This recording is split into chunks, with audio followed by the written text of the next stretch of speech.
Himabi Aiwu. Oke, perkenalkan nama aku Elizabeth Renita. Di sini aku akan menjadi host untuk podcast kita hari ini, yaitu episode pertama ya, luar biasa banget. Kita udah kedatangan tamu dari jauh-jauh banget ya ini, yaitu Kak Farah Ainur. Oke, terima kasih banyak ya Kak sudah meluangkan waktunya untuk kita mau sharing-sharing di tempat ini sekarang gitu ya. Oke, sekarang tanpa berlama-lama kita akan masuk ke podcast kita hari ini. Buat teman-teman yang belum tahu, mungkin Kak Farah ini merupakan anggota Dermis dari kepengurusan Himabi di tahun 2023. Jadi beliau di sini mau sharing tentang pengalamannya selama menjabat gitu ya di Himabi di Departemen Sosial. Lebih khususnya beliau ini adalah kadepnya gitu ya. Oke, pertemuan pertama hari ini tuh kita udah punya judul yang luar biasa banget, dan kita mau membahas lebih dalam lagi tentang proyek kerja dari Teh Farah gitu ya, yaitu proyek kerja mengunjungi Wisma Lansia dengan temanya kehangatan dan cinta di Hari Ibu yang penuh kasih sayang. Oke, sebelumnya aku mau tanya nih, kakak tuh anak pertama atau punya adik atau punya kakak nggak sih? Enggak, aku kebetulan anak tunggal. Oke, anak tunggal. Jadi Kak Farah ini merupakan anak tunggal dan mungkin menemukan sebuah keluarga di Himabi ini gitu ya Kak? Iya, menemukan banyak keluarga. Jadi kita langsung aja nih ya ke segmen yang ditunggu-tunggu. Kita langsung ke inti podcast hari ini. Gimana sih cerita awal mula kakak tuh tertarik untuk membuat proyek kerja Ayo Kita Mengunjungi Wisma Lansia, dan terus ngajak teman-temannya gitu kan, kebetulan kakak kadepnya gitu. Itu tuh apa sih yang bikin kakak tertarik dengan itu? Kalau saya pribadi gitu ya, tertarik dengan kunjungan kepada Wisma Lansia ini karena kepedulian sosial kita, yang pertama itu. Dan yang kedua, aku merindukan sosok ibu. Jadi aku pengen mengunjungi wisma-wisma lansia seperti itu. Nah, mungkin ide-ide dari teman-teman aku juga mengalir gitu ya. Mereka juga setuju dan mereka pun sama ingin meningkatkan kepeduliannya terhadap masyarakat, mungkin memanusiakan manusia yang lainnya. Dan mereka pun penasaran, ayo nih gimana ya kalau misalnya kita adain project di Wisma Lansia, seperti berbagi entah berbagi kehangatan, kasih sayang, atau banyak lah ya berbagi itu gitu ya, materi gitu kan. Ya, itu hal-hal baik lah yang mungkin kita bisa dibagikan ya, kalau ada lebihnya gitu. Jadi proker ini juga berjalan karena ada visi yang sama gitu ya dari teman-teman yang sama. Gak mungkin kan kita beda argumen tapi tetap jalan gitu, tidak. Oke. Terus ada nggak sih inspirasi kakak berarti tertarik untuk membangun proker ini tuh karena pertama organisasi dan teman-teman. Terus ada nggak sih sosok yang kakak tuh kayak, karena orang ini pernah ngomong gini aku jadi termotivasi dan menginspirasi aku gitu? Ada nenek saya salah satunya. Nenek saya pernah bilang di umur yang segini, yang tua, maksudnya ya sudah tua gitu lah ya, umur lanjut gitu. Dia hanya membutuhkan teman bicara. Tidak membutuhkan, kayak bukan berarti dia tidak membutuhkan materi ya, tapi yang lebih dibutuhkan itu teman bicara. Gimana sih caranya biar gak kesepian ya, karena di umur-umur segitu tuh anak-anak itu sibuk dengan pekerjaannya masing-masing. Ya udah berumah tangga juga mungkin kan memang mengurus anaknya atau yang lain-lain gitu. Jadi nah saya tuh kayak pengen ditemenin, pengen cerita-cerita kayak gitu. Jadi itu yang pertama menginspirasi. Iya, itu menginspirasi saya gitu. Oke. Terus kesan pertama nih kakak pas memasuki Wisma Lansia itu apa sih gitu sebenarnya, kondisinya tuh seperti apa? Buat temen-temen mungkin yang belum pernah ke Wisma Lansia itu jadi tergambar gitu, dan akhirnya mungkin di dalam hati mereka ada niatan untuk aku kapan-kapan ke Wisma Lansia deh gitu. Kira-kira kondisinya tuh seperti apa sih Kak? Menurut aku kondisinya tuh apa ya, kita tuh nggak bakal banyak yang katanya gini, ternyata di sana tuh banyak banget orang-orang yang kuat banget itu. Mungkin bagi aku itu mereka tuh orang-orang yang kuat yang bisa bertahan sejauh ini. Mereka mungkin udah nggak tahu ya kesedihan apa yang telah mereka alamin di belakang di tahun lalu gitu ya, tapi mereka mencoba bertahan dengan menghadap kita. Langsung mereka juga memberikan senyuman, kehangatan. Feedbacknya juga oke gitu ya? Iya, oke. Dari mereka kayak welcome banget, kayak dari mana kayak gitu. Mereka tuh langsung kayak sharing cerita, kayak mungkin mereka seru gitu ya kedatangan kita. Wah, kita kedatangan anak-anak nih. Balik lagi kata nenek kakak tadi, butuh someone buat cerita gitu kan. Iya, ada yang pasti rasanya bahagia banget. Gimana sih anak muda sekarang, kadang kita kan suka kesepian kalau mau punya pacar. Itu yang dialami mungkin ya. bahkan mungkin lebih sedih kali ya kalau lansia sedih lah ya kali, kita makan cuma butuh seseorang yang pengen diajak. Anak-anak muda zaman sekarang juga kayaknya lebih fokus sama diri sendiri gitu ya. Kadang aku sih, ini aku nggak ngomongin yang lain, aku secara pribadi gitu ya, kayaknya aduh kepikiran ke Wisma Lansia tuh udah mulai nggak kepikiran gitu ya. Tapi saya berharap lewat podcast kita hari ini ada banyak anak muda yang terbangun lagi gitu ya untuk mengunjungi Wisma Lansia. Kalau boleh tahu di mana itu Kak? Kakak mengunjungi? Itu di Tresna. Oke. Terus gimana sih interaksi Kakak pas nyampe sana tuh, kayak ada nggak sih kayak petua-petua atau nasihat yang diberikan sama beberapa lansia gitu? Ada banyak, bahkan beberapa ya, nggak hanya satu gitu. Mereka tuh selalu bilang, dan ada bahkan yang bilang kayak, ayo semangat, kita tuh harus bisa berdiri di kaki sendiri, jangan terlalu mengandalkan orang lain, jangan terlalu banyak berharap sama orang lain yang mungkin mereka alamin ya di masa tua mereka sendiri gitu. Kalian jangan terlalu banyak berharap sama siapapun. Jadi berdiri di kaki sendiri. Apalagi perempuan yang katanya independent woman itu memang harus. Iya, harus. Menurut aku, jadi jangan terlalu bergantung gitu terhadap siapapun ya, entah itu pada laki-laki atau siapapun. Kita memang harus bisa berdiri di kaki sendiri karena itu pentingnya menurut aku. Luar biasa banget, pesannya tuh dapat banget. Mereka di kayak kalau ke Sipen itu malah mereka bilang ayo kunjungin lagi ya gitu. Berarti rindu banget untuk dikunjungi. Mereka gitu. senang, happy kita datang itu. Oke. Jadi aku jadi penasaran ya, kira-kira tuh kegiatan di sana tuh ngapain aja sampai sehingga para lansia ini tuh kayak ngerasa wah terus happy banget ya. gitu ya. Kira-kira ngapain aja? Kita tuh ada kegiatan senam.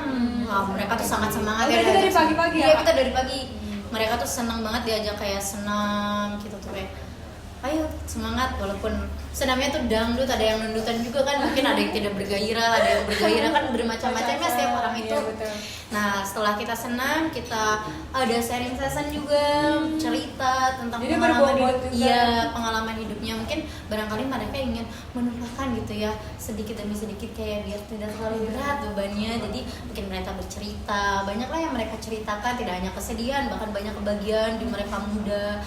Setelah itu kita ada bukan senam, kita menyanyi bersama, joget-joget itu itu bangun vibes gitu iya, ya. mereka tuh jiwa-jiwanya masih pada gitu muda, ya, bergairah. banget. Kita malah kalah gitu, Iya. mereka kayak nyanyi, joget. Jadi kita pasti termotivasi juga iya, gitu ya. kita termotivasi banget. Wah keren banget sih di umur yang segini gitu, mereka masih memiliki jiwa-jiwa yang muda, semangat gitu. Kan jadi kayak kita malu gitu sebagai anak muda yang lemah, letih, lesu Iya, kayak gitu. Lemah, letih, lesu, gitu. love you guys. Kalau love-nya nyawa nggak apa-apa. Oke, terus selanjutnya nih, selain kegiatan proker di Wisma Lansia, pasti kan ada proker yang lain gitu. Kira-kira itu tuh apa gitu Kak?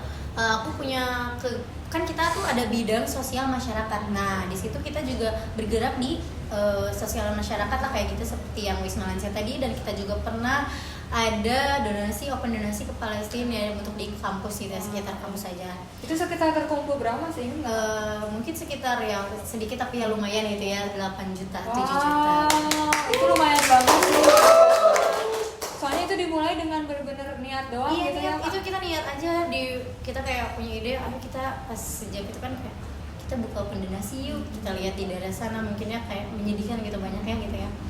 Ya mungkin bagi kita mereka itu menyedihkan, tapi mungkin mereka mungkin udah jadi ahli surga ya, jadi penghuni surga. Jadi sedikit berkah gitu ya dari kita buat mereka. Karena ini loh guys, berbagi itu tidak harus nunggu kaya. Betul. Sedikit juga ya nggak apa-apa, Ada apa yang ada pada kita iya. gitu ya. Itu yang lebih berarti gitu teman-teman. Jadi bisa disimpulin kalau dari kegiatan proker Departemen Sosial ini luar biasa banget impact-nya ya Kak. Mungkin memunculkan sosial orang-orang yang selama ini gak pernah kepikiran gitu. Aku pun dan semoga teman-teman yang nonton podcast ini pun yang denger udah mulai wah gitu ya, terbangun. Semoga aja ya kira-kira kita terbangun gitu aku jiwa-jiwanya. bisa melakukan apa sih untuk masyarakatku gitu. Gak usah ke lingkungan yang besar lah, minimal ke keluarga dulu gitu, ke orang-orang yang kita kasihi. Anak muda sekarang tuh terlalu banyak mikirin omongan orang yang belum tentu itu tuh berfaedah atau berdampak ke diri kita. Lebih baik kita memperdulikan orang di sekitar kita bagaimana daripada memperdulikan omongan cibiran-cibiran yang buat kita down, sakit. Lebih baik kita bersemangat melihat dan ya melihatlah sekitar yang kita bagaimana gitu daripada mendengar hal-hal yang tidak jelas. Betul. Oke. Dari cerita Kakak tadi sedikitnya udah ada lah ya pengalaman Kakak gitu. Lalu pesan Kakak nih buat teman-teman sebaya Kakak atau buat teman-teman di bawah Kakak gitu, kira-kira apa sih pesan untuk anak muda untuk bisa aware lagi gitu tentang sosial khususnya di Wisma Lansia? Aku juga masih belajar ya gitu. Kayak kita di sini sama-sama aja menumbuhkan jiwa sosial kita kepada diri kita gitu.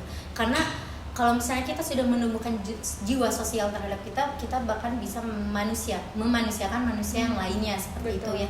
Kita lebih peduli mungkin ya kepada orang lain yang membutuhkan ya.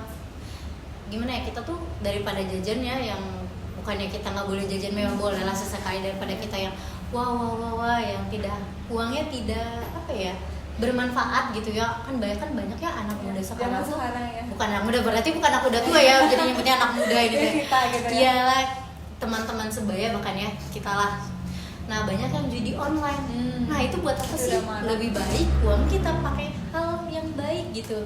Judi online kan belum tentu kita ya rugi, jadi jelek nama kita, udah terbuang-buang gitu. Padahal ada wadah-wadah yang siap menampung gitu ya. Ngapain gitu, kita harus judi online yang kayak gitu kan. Lebih baik kita pedulikanlah sekitar kita gitu ya. Ya dari salah satunya itu hilangkan jiwa-jiwa yang tidak peduli gitu kan. Oke, selanjutnya nih, tantangan apa sih yang kakak temui selama berjalannya proker itu? Pasti kan ada ya kan, di balik semua kesuksesan proker itu ada tantangannya. Dan apa sih tantangan itu dari internal maupun eksternal, kira-kira apa aja?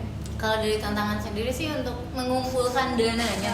Iya, luar biasa. Nah itu ya. Itu semua tantangan kita. Iya, itu tantangan kita mengumpulkan dananya, karena memang kita kan butuh, ya bukan berarti kita hanya tentang materi, tapi kan ya kita juga butuh materi gitu. Iya, kita kan masa ya cuma datang doang, kita juga pasti pengen kayak berbagi gitu kan. Nah mungkin dari dananya ya seperti itu biasa ya. Itu juga kan hasil kita, ayo kita bersama-sama kita kumpulin. Nah, alhamdulillah gitu, mereka juga mau ya, mungkin jiwa-jiwa sosialnya mereka udah tumbuh, ada jalannya gitu ya. Jadi kalau udah ada niat bersosialisasi atau ada ya berbagi gitu, pasti ada aja jalan. Niat baik ya selalu terwujud insya Allah gitu kan. Walaupun dananya nggak tahu dari mana, tapi ya ada selalu gitu, dicukupkan gitu iya, ya. alhamdulillah Luar biasa gitu. banget. Berarti kegiatan kakak pas di Wisma itu sebenarnya singkat aja, tapi benar-benar bermakna. Nah, dan itu juga membuat kesan yang paling baik dalam hidup. Kita tuh bisa bersyukur banget, bersyukur sekali kita bisa melihat ya gitu ya, kita harus bisa melihat dari luar bagaimana. Jadi jangan terfokus dengan kayak kita ngedown kayak gimana. Kita bisa lihat dari Wisma Lansia itu, aku jadi bisa bersyukur kembali. Jiwa-jiwa aku juga mungkinnya jiwa sosial aku lebih kayak empatinya lebih tinggi lagi gitu setelah melihat mereka. Ya intinya mah setiap ada permasalahan jangan dibikin down lah, kita harus melihat di luaran kita tuh bagaimana gitu. Di luar di sana masih banyak orang-orang yang kayak membutuhkan kita malah kan gitu. Jadi ternyata di lansia itu nggak semuanya sakit gitu ya kan? Enggak, sehat. Bahkan mereka sehat. udah bisa nyapu, senam, joget gitu. Jadi kalau di ekspektasi aku ya Wisma Lansia itu sebenarnya itu kayak rumah sakit, cuma isinya orang-orang tua. Enggak, salah. Kamu harus kunjung ya. Iya, nanti kapan-kapan aku harus Iya. ikut kunjungan di proker selanjutnya. Enggak, kok nggak semuanya lansia tuh, Wisma Lansia tuh kayak orang sakit ya. Emang ada beberapa yang sakit tetapi tidak gitu. Bahkan kita ada yang menyuap-nyuapi gitu. Itu sakit banget sih. Jadi, nah lanjut ya, ini ke refleksi dan harapan kakak gitu ya. Program sosial ideal seperti apa yang diimpikan untuk para lansia menurut yang apa ya diimpikan sama kakak? Kayaknya para lansia tuh harus dikasih treat ini deh, itu deh, ini deh gitu. Apa sih kira-kira? Kata aku mah para lansia kasih umroh aja cuma. Itu mah saya juga sih. Untuk program kerja selanjutnya ya sosial, mau kita bercanda. Mungkin aku minta nanti ya program selanjutnya sosial yang akan mendatang gitu ya, tetap kunjungi, tetap ada, bahkan kalau bisa mencakup luas, tidak hanya satu gitu ya.